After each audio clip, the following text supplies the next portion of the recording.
តានឹងប្រាប់ដំណឹងថាអូនរៀបការទ្រូងបងឈឺផ្សាព្រោះស្រស់ជីវ៉ាអូននាងក្បត់ចិត្តភ្លេចដើមកកាំងឆ្លាក់ឈ្មោះបងនឹងបមិត្តកោតតែអូននាងដាច់ចិត្ត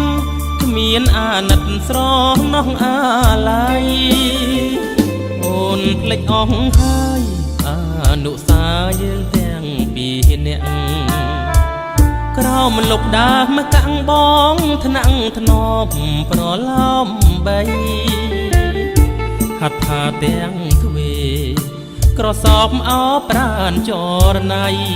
ក្លិនផ្ពាល់ក្រអូបថ្មីថ្មីថ្ងៃនេះអស់នៃនេះរះអស់ហើយ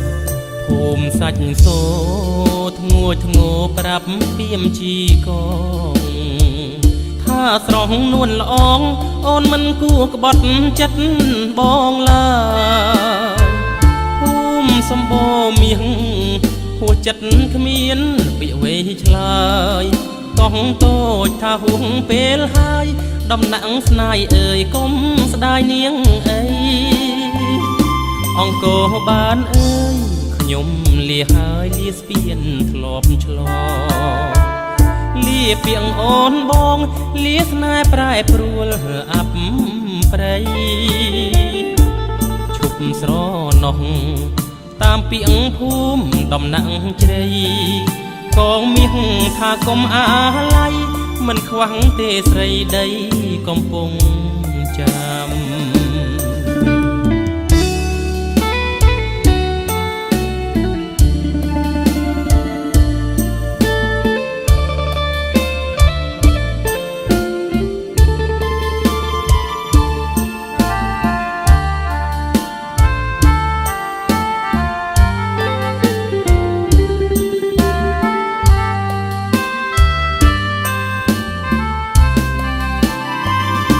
អង្គរបានអើយខ្ញុំលាហើយលាស្ពានធ្លាប់ឆ្លង